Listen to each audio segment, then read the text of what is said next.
All right, hello everyone. This is Dr. Alsop, and this is my all-time favorite topic in the joint basics section, which are the synovial joint structures.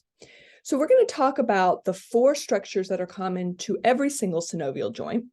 And then we're going to get into the accessory structures that certain more complex synovial joints will have.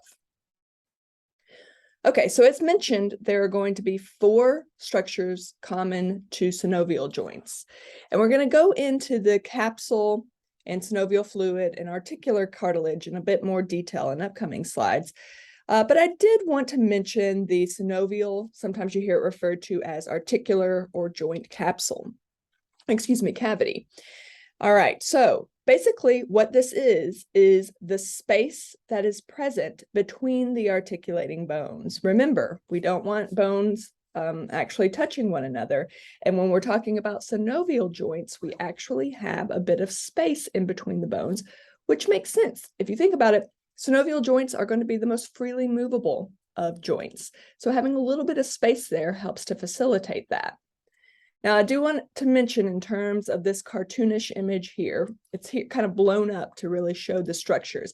This space that's in between the bones is not nearly as significant as what you see in these illustrations, but it's helpful to kind of think through it like that.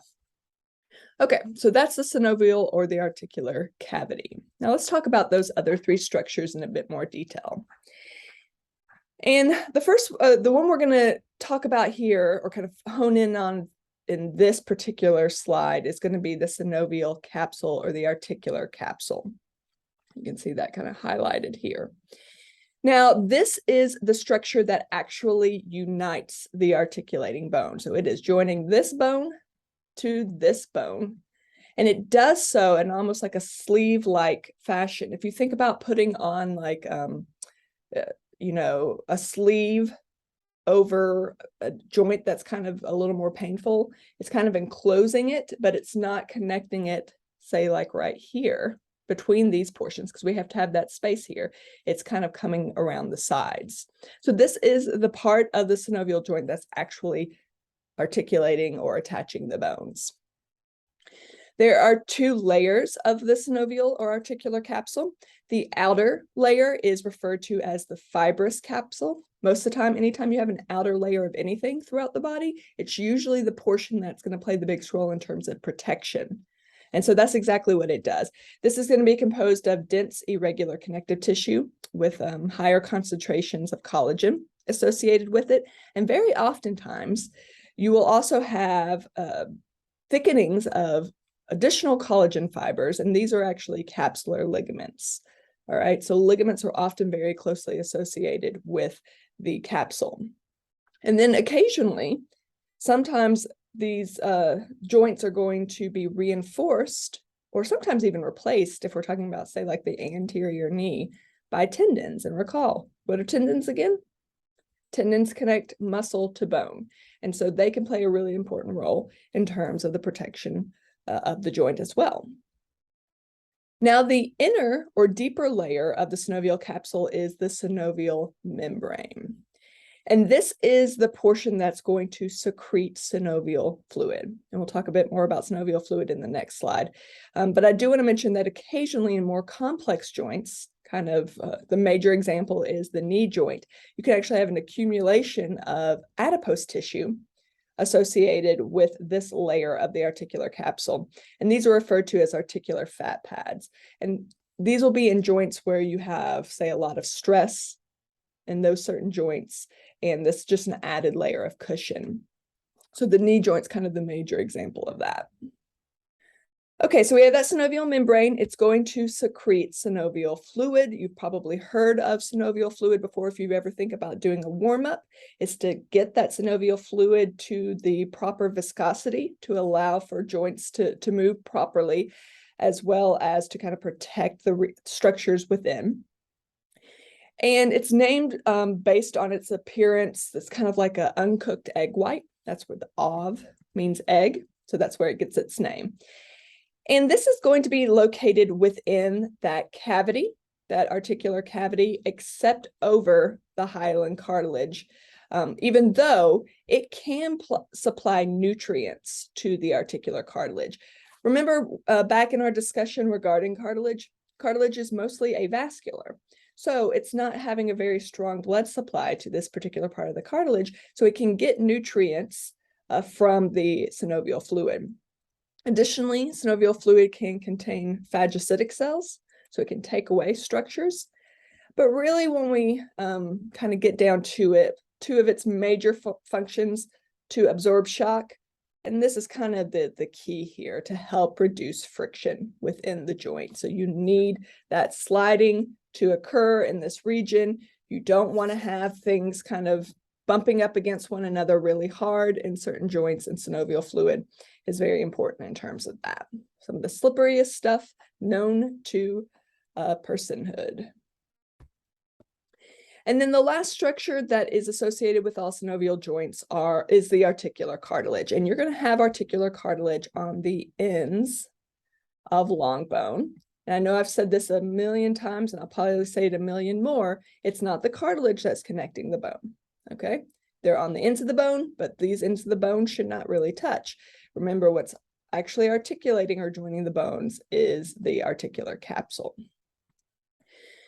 Now, this, again, similar to what we had with the synovial fluid, will help in terms of reducing friction between the bones. It's very important in terms of absorbing shock associated with bones.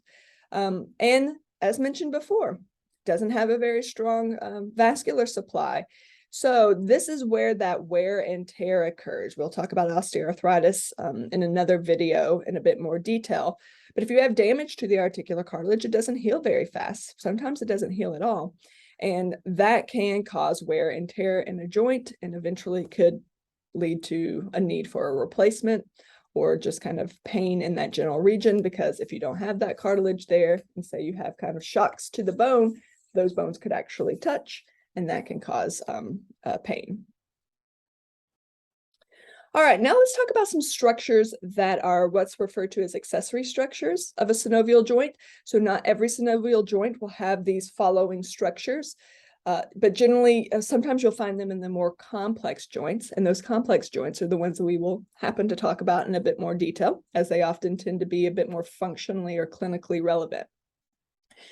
So the first one we're going to discuss is the articular disc. And an articular disc is kind of what it sounds like. It is a disc of fibrocartilage. It is complete generally, meaning that it's just like it's not an incomplete disc.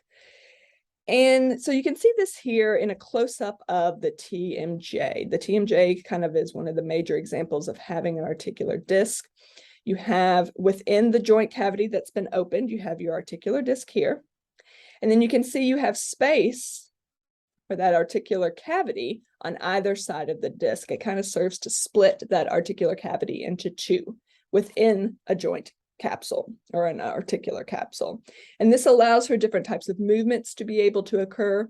Anytime you have fibrocartilage, it plays a role in terms of shock absorption as well.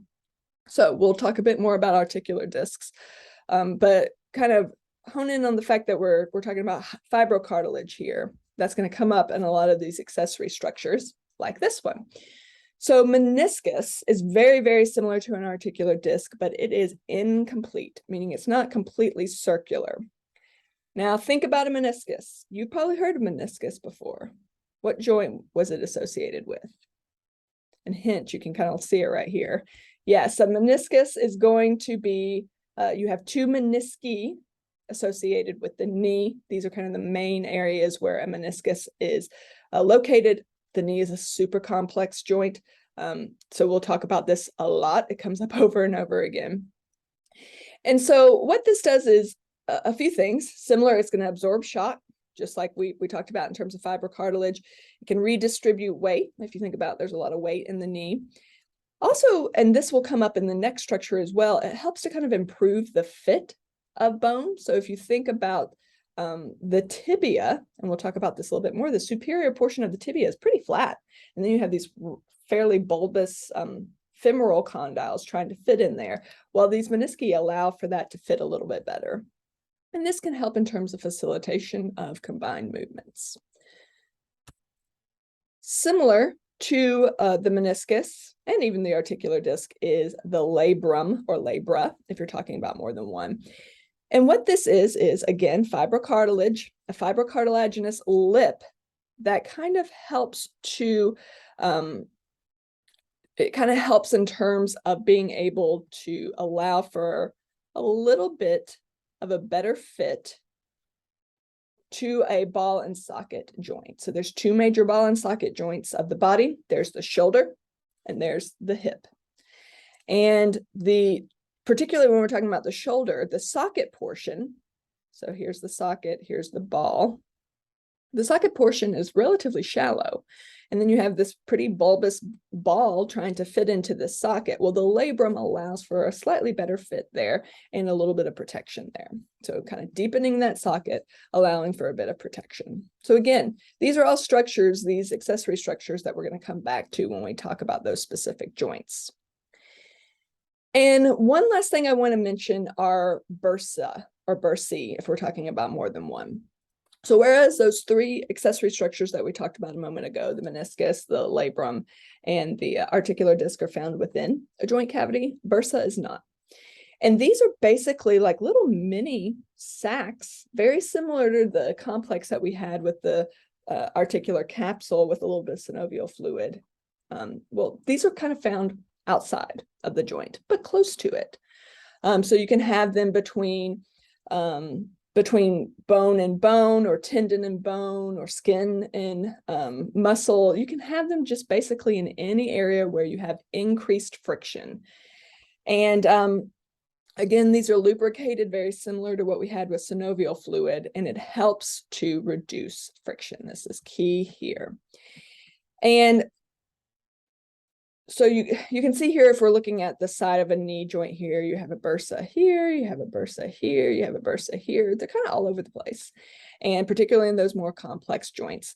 In certain areas, particularly where you have really long tendons traveling, and from the forearm into the hand is one of the best examples of that. You get the bursa really elongate and surround those long tendons, because if you think about it, there's a lot of friction here. I'm going to type on my computer. That can be an area of very increased friction. And these specialized portions of bursa are referred to as tendon or synovial sheaths. So we'll come back to that. Very important in terms of carpal tunnel syndrome. And then with any structure, something can go wrong. And bursitis, which is the inflammation of a bursa, is one of those. And this is typically caused by irritation from really repeated or repetitive use. Literally, the bursa can become inflamed. Obviously, anytime you have inflammation, pain is usually one of the major symptoms, but also swelling is a really obvious symptom that can occur with bursitis. And then dependent on the severity, it can reduce the range of motion at that joint. And a lot of times, just not using that joint to allow for the inflammation to go down can help, but sometimes you have to do some more specialized type of treatment to reduce bursitis. All right, excellent. So hopefully all these structures, they're going to be in your mind as we get into the specifics of the specific joint. So when we talk about TMJ, I hope you think, oh, I know there's an articular disc there, or menisci for the knee. So those things will come up again as we talk about those specific joints. So this is I love this question. This is a very typical type of question for the exam. We have a bit of a clinical stem here. So a patient complains of continued pain in their knee region. So very important in the stem. It is decided that arthroscopic surgery, so where we kind of insert in a very small little incision, sometimes a camera, but sometimes tools in order to actually do the surgery. So that arthroscopic surgery is needed to explore the area with a focus on inspecting the incomplete, there's another key, incomplete fibrocartilaginous structure associated with the knee. What is that structure? So pause the video. Go find that answer if it doesn't pop up in your head. But when you're ready, let's talk about how the correct answer is E. So we know we're thinking about the knee. There's a lot going on with the knee. So yeah, there's bursa, but that's not fibrocartilaginous. There's articular cartilage. That's not the correct answer there, though, too, because this is not that incomplete fibrocartilaginous structure. There's no articular disc associated with the knee, but that's complete, so that would be incorrect there. And it's not a labrum or labrum because that's associated with ball and socket joints. The knee is not one of those. So the correct answer is menisci or meniscus if we're talking about singular. Okay, excellent. As you can tell, I love talking about the knee. It's a fun joint to talk about. There's a lot going on there. We'll spend quite a bit more time on it a little bit later on in the course. Thank you so much for your time and attention. I hope that this felt very comfortable to you. Go back and do the learning objectives on your own in terms of answering those. And if you have any questions, I do hope you reach out with any questions. Thanks.